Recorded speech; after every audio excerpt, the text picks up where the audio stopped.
Sound design.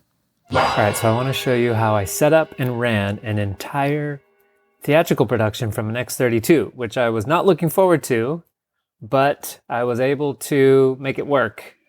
I've never used the X32 for much of its automation features, so I wasn't sure really how to get into that or how to do that. Luckily, I discovered a piece of software called X32 Theatre Control, which is this amazing free piece of software made by a guy named James Holt in Australia. It was his pandemic project, a little bit like Subliner was my pandemic project.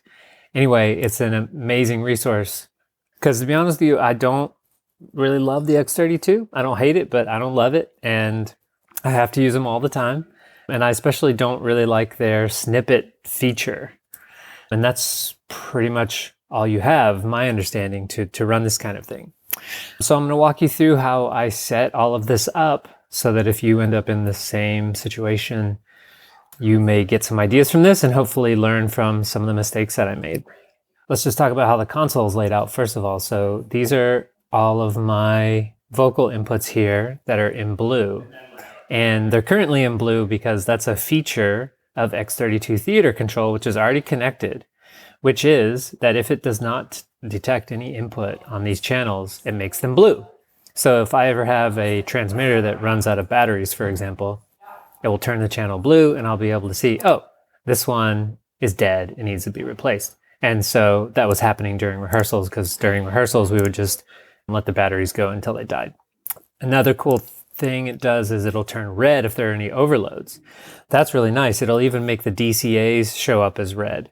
So most of the time I'm just over here on the DCA page working on those. Where are they? They're over here. They don't have anything written on them right now because X32 Theatre Control has control of them. There's the band DCA.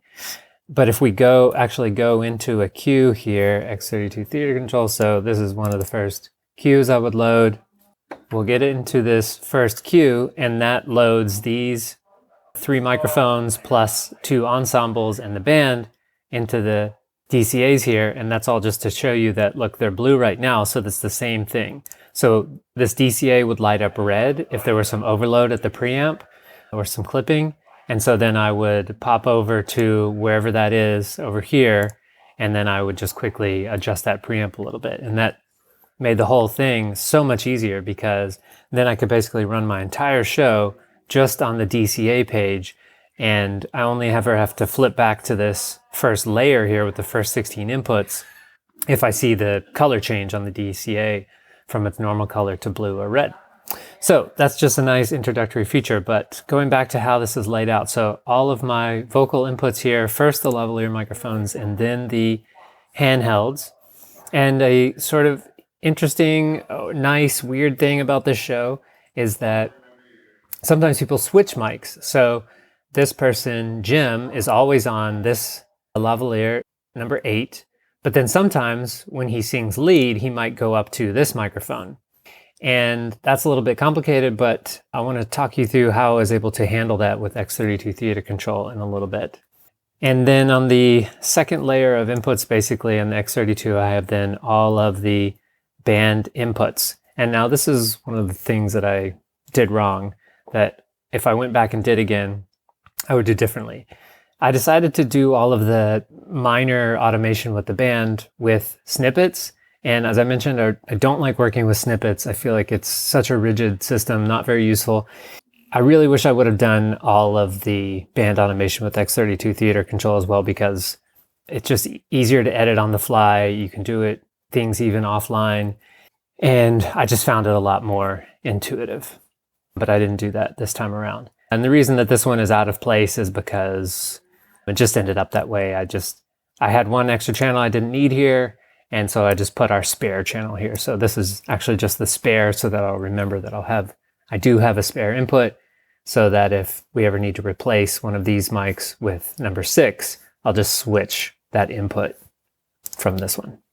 Okay, so that's how everything is laid out, and then these all go into buses and DCAs, which I won't go into right now because I mainly want to talk about how all of this was automated and controlled by X32 Theatre Control. Now this is going to look confusing if you've never seen this programmed before. So before I go into this, I'm actually going to start a new show and show you what that looks like. So when you start a new show, it's going to ask you what channels do you want it to control. And so right now it has the first 16 selected. And one thing that X32 Theatre Control does really well is to make some decisions and assumptions based on your decisions. So for example, if you say, hey, I want channel 1 to be on DCA 1 and 2 to be on DCA 2, and then you don't assign any of these other channels to a DCA, then it mutes everything else automatically. So you don't have, that's one step in the automation process, show writing process that you don't have to do. Okay, so you choose all the channels that you want X32 Theatre Control to control here, and then you name them.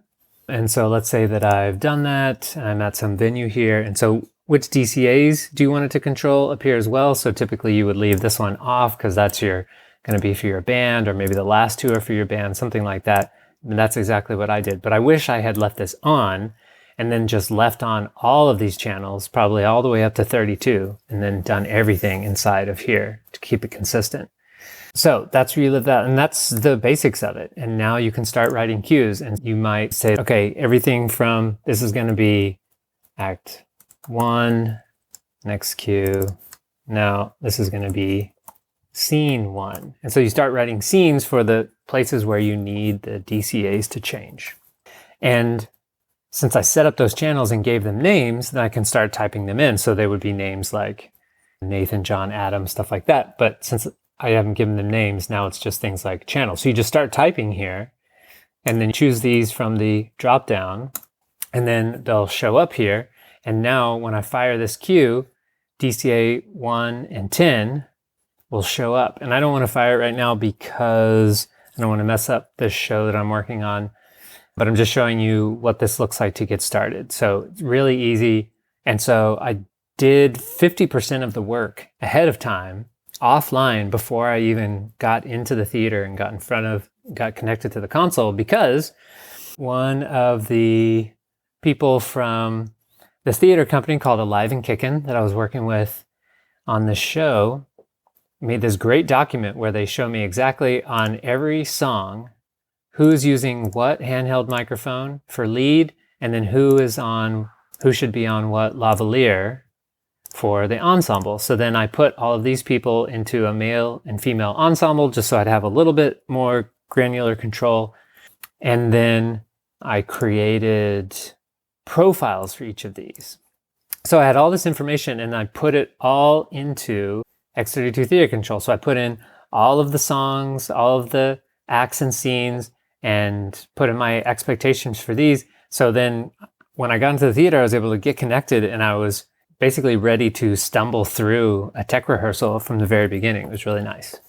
Okay, so you've seen how to get started with this. So let me go back into my show.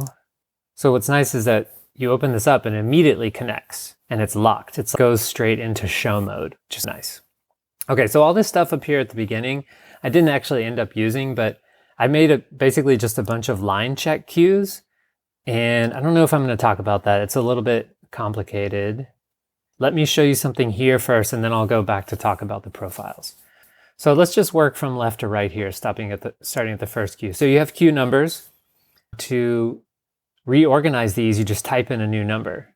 So you could change this from 2 to 2.1 or something like that. And so if I change this from 15 to 8.5, then it'll put it down here. So these are always organized by their number here, which you can just type in. Then you just type in text here. So effects. This was nice for times when I was basically just using this to control mutes. So here I'm typing in that I want effects 3 and 4 to be connected. Let's see what that looks like. So I think all that really does is mutes these guys here. So you can see that effect 3 is muted right now. And so let's see if we go in here. There we go. So now you can see effect 3 or 4 are muted because they are controlled here. So if I go back into the show setup, my mouse is being a little bit wonky here. Show setup, effects and levels.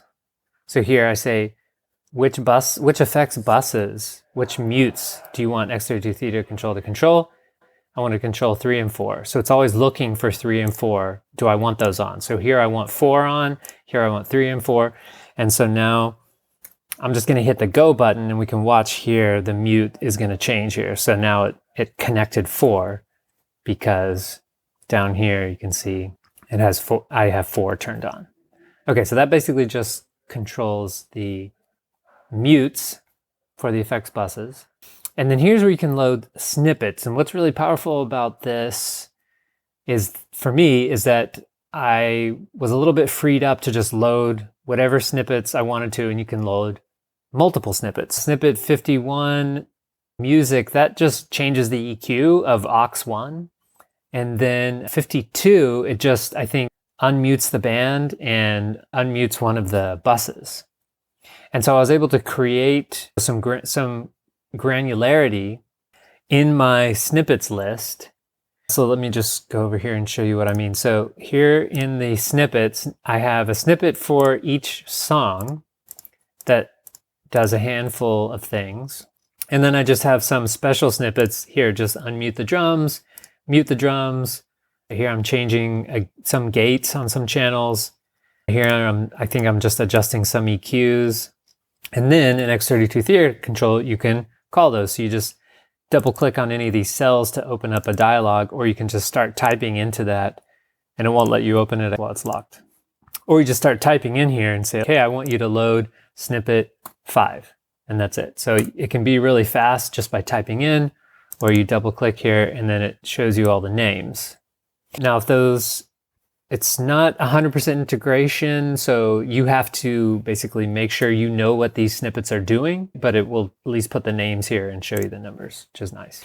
Okay, and then I just type in the channels here that I want to show up on the DCAs. I know it's going to mute all of the other channels that it controls. And so let's go into the show setup here. So you can see I've named all of my microphones here, and then I've put them into some kind of an ensemble. If you don't put them into an ensemble, it just puts them into an ensemble called all. And so I could go over here and I think I can type in all. Yeah, so there's an all ensemble there. That could be useful, but I decided to break it up. Oh, there's the ensemble setup. That's not what I wanted. Show setup. Okay, so I'm naming channels, and then this is where I'm creating the profiles. And you may not need this at all, but this was super helpful for me because I've got this person, Bruce, who I don't remember all the different people, but oh, yes I do. We can scroll up here and we can see who is, okay, so let's just see. I've got Casey. At one point she uses handheld number 4, and at one point she uses handheld number 5. And this person, Eric, at one point uses 3 and then 4, and then some people are also on a lavalier. So I've got Mary at 3 different microphones and on a lavalier. And X32 Theatre Control is going to help me keep track of the gain, high pass filter, EQ, and dynamics. And so you can select each of those for this channel and say, hey, these are the different people. So I just called them like Bruce 1, Bruce 2, Bruce 3 for the handhelds 1, 2, and 3, or profile 1, 2, and 3. What's amazing about X32 Theatre Control that I really like is it's always tracking those changes. You know, on most consoles, you would have to hit something to update, but this is just tracking it automatically. And I think that's a bold decision and the right decision, because most of the time I'm in the middle of either rehearsing or operating the show. I make a small change to the head amp gain, for example, and I want that to immediately be stored for next time. Or I make a small change to the high pass filter or the EQ. I want that to be changed for next time. There is a way to bypass tracking of this and updating changes. I can't remember exactly what it is, but for me, it's always the same people showing up on these channels when I call for them. And so I always want those changes to be tracked. So what was really nice about this is that over the course of doing rehearsals and operating the show, I'm refining it. And every night those are being called up again. And so it's getting a little bit better every night. And then down here, so these are all the band channels, and I wish I would have enabled those as well. Just see here. So yeah, I turned this on so that I could recall snippets. Okay, so then all I had to do was assign things to DCAs here. And so you can see we're in this cue number 2 right now called Cabaret. and it turns on effects bus 4, recalls snippets 2 and 30, puts these people into these DCAs. So now over here in the X32, if we take a look at those DCAs, that's what we see. Norma, Mary, Wanda, and then the male and female ensemble and the band. And it isn't set up out of the box to automate any of the levels, which is typically what you want. You want to have complete control over the levels most of the time, and then you just want this to be making the right channels show up. So I'm operating basically the entire show from here, maybe making some tiny changes to the mix of the band. But these channels over here, they all just stay at 0. And maybe from night to night, I guess you might want to make some little changes up and down to these faders. But I just left them all at 0. And then I'm mixing the entire show from here. And so when I hit the next cue, then you can see that it did automate this level, but that's actually in a snapshot. So I decided later on that to just help me react a little bit quicker and put this DCA at a specific place for specific songs. And there's another reason I did this is so if I bring this down, I'll show you one. Not that one. Here we go. I put this up at -30 just to help me remember this is the next channel that I need to care about. This is the next basically vocal mic that's going to come up. So -30 isn't enough to really hear anything in the room, but it is just the faders up enough so that I see what I need to see, because sometimes there will be multiple people. There we go. So there's 4 channels coming up here, and it just helps me remember, okay, Bruce is the first person that's going to sing, then this person, then this person. Okay, so yeah, like I was saying, X32 Theatre Control, I didn't set it up to do any level automation, although it can do that, and I wish I probably would have done that, but I decided to do all the level automation with snippets. So anytime you see those faders changing, those are being done by recalling snippets. Okay, and then the last thing to make it go is over here in console setup. And so what I decided to do is put the go button on the mute buttons because they're in the bottom right on the console layout here. So go, back, and mark. And then otherwise there's no navigation. You can't go up and down without actually recalling. Everything you do here, this will recall this cue. If you go back, it recalls the previous cue. And if you hit mark, that's really nice. That's just for taking notes. So if you hit mark, then you say, hey, something here needs to change. And now you've got this thing here. And if you close this, it'll export all those notes for you. But I'm going to delete that for now. Okay, so that is the basic setup. And then once I had all this going, then since it's tracking for me all the time, then I really didn't have to worry about anything else. The show just gets updated and gets better and better as we rehearse and as I make changes. So of course, the first day I did a recording of the show, and then I was able to work with that recording and fine tune a lot of this stuff. So say, for example, there's that person, Mary, that has a lot of channels. So as I'm going through these songs, I'm making different changes to Mary 1, then different changes to Mary 2, Mary 4. So I put these, James Holt, the creator of X32 Theatre Control, recommended this to me. He said, hey, you might want to make some just line check cues up here for each of these people to make sure that all these profiles are the same. So when I fire this thing here, then I should be able to quickly take a look and see over here, I've got all these different Marys, Mary 1, 2, 3, 4. And if I go here, I can see Mary 1, 3, and 4. And then I should be able to take a look at the EQs for them, and they should be similar. Now you can see that they're different. And what I noticed is that I like that. So the original goal of having this cue here so I could compare these EQs and make sure that they're all the same. But then I noticed, oh, this person's voice on this song is slightly different than the way they do it on this song. And although they're all the exact same microphone and the same person, I do like having a slightly different EQ for this song or that song. Anyway, this is a quick way to go through and just check all those profiles. So then I can go to the next one and see, okay, let's check on Molly's profile. Let's check on these profiles for Allison. Okay, I think there's one more advanced thing that I wanted to show you, which is if you hit Command T, you see all of the locations for each of these. What are those? I'm going to make those go away for a second. So if you double click on any of these, you can change which channels are being controlled by this DCA, so I can assign and remove people. So with most of them, it's only one, but with the ensembles, I'm taking people out and putting people in. But you can also set their positions. So you see this says upstage left. And so this is fun. I didn't know if I would be interested in this, but eventually I found it a pretty fun idea. Actually, this does two really important things. One probably less important, actually. So this just does a little bit of panning and adds some delay so that people who are actually physically positioned farther upstage will come out a little bit later, maybe have better alignment with their acoustic source, because there's a lot of acoustic sound coming from the stage. So maybe we'll get better localization out of the system here. In this case, it was probably just for fun. This ended up being really critical because what happens here, as soon as you get assigned to this position, then all of a sudden you go into everyone's monitors. So mix bus 1, 2, 3, 4, 11, and 13, those are the stage monitors for the band and the downstage for the lead vocal microphones. So this is how I was able to automate sends to the band.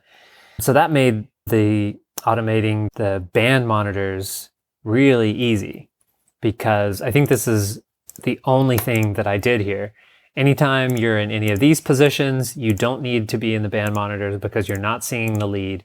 And then as soon as you start singing the lead, boom, you go into one of these, and then these mix buses get unmuted. All the other mix buses get muted that aren't listed here. One little, not a bug, but one thing that I learned that wasn't really clear to me in the user manual is that if you do not sign mix buses to one of these positions, then the other ones don't work, which I think is a safe assumption because the software assumes that if you don't assign mix buses to all of these positions, that you're not quite set up yet, or you're not really wanting to control mix buses yet. I may be wrong about this, but from what I saw, I could not get these positions to actually control these mix buses until every one of the positions had their mix buses set. Once that was the case, then as soon as I fired something, then it controlled the mix buses. Let me see if I can show you what I mean with that. So let me find some. So this guy's on a lavalier, and so normally his mic would not go to the stage monitors for the band, but they need to hear him. So I set him to that downstage position. And so let's see if we can make this happen. Let's fire this cue right before that. And so then if we go over here and we look at his microphone right here and we look at the sends, you'll see that the stage monitor and these guys are all on. Oh, but he's muted. Yeah. Yeah, so it doesn't really matter because he's muted right now. But as soon as I hit the next one, you're going to see he becomes unmuted, and so then he'll be sent to these monitors. But let me see if I can find him in a different position. Yeah, so in this previous cue, so we'll go back 2 cues, he's in the center stage position. So these should all get muted. So if we go back and then back, there we go. So these all get muted, and then he gets sent to basically the ensemble buses. And I'll show you something fun that I did with the ensemble buses, which is that I wanted to basically just, anytime people were in the ensemble and not in the lead, I wanted them to sound like they were coming from wide left and right, and anyone who's in the lead is in the center. So that was just a kind of fun sound design thing I wanted to do. So I sent all of those ensemble mics to these lav buses, and I would pan them to left and right. And so I sent all of them to these 2 and to these 2. And then what I did was I just reverse pan them. So this one goes to left and right, and then this one goes to right and left. And then this one I inserted an effect. So I inserted this chorus effect and turned it on just 100% wet. And I think it worked out pretty well. It gives a nice width to it so that it sounds like the ensemble is way on the side and the leads are in the center. It gives some nice space and definition to it. Okay, I think the last thing that I want to do is I'll actually bring up the recording and I'll show you what some of the channels look like when they actually have signal going through them. So I'll change the routing here to the card inputs. And then here I have a recording of the entire show. So I should just be able to hit play here. There we go. So we see the channels start lighting up. Let's go back to the top of the show. So at this point, this song would have started. Okay, and I don't remember the color coding to all of these channels, but I think the way I have it set up is that the channels that are in yellow are the ones being used. So you see white is muted here, yellow is unmuted. And then there's another color coding to the DCAs that means something like that they're going to change next time. I can't remember exactly what those codes are. I didn't bother to memorize them. But now you can see that all the channels have changed color from blue to yellow. So they're only going to turn blue or red if there's some kind of a problem, basically. So I was going to wait to see if there's actually a problem somewhere. All right, it doesn't look like I'm going to be able to make it clip, but at least you can see here that the channels do change. So maybe if I muted one of these, you'll get to see it turn blue. Oh, that meets all of them. So I muted channel 1, and so there's no signal coming to it. And so I'm wondering if it will eventually turn blue here. I'm not sure how long that takes. Or maybe, there it goes. So it looks like it takes about 10 seconds of having no signal for it to turn blue. And then if it were part of one of these DCAs, then the DCA would turn blue as well, which is really great because then, oh, okay, over on this other layer, there's a problem happening. And so I just use that a lot during the show. Oh, there we go. There was just something happening, an overload on Mary 3. So I would pop back over to this layer and then just hit the preamp and turn that down or whatever the problem is. So that's how I got this show set up. I hope this has been helpful and hope you get a chance to try out X32 Theatre Control. Big shout out and thanks to James Holt for putting this together to help all of us who are in this kind of tricky situation. And yeah, let me know what your experience has been. Sound design. Live.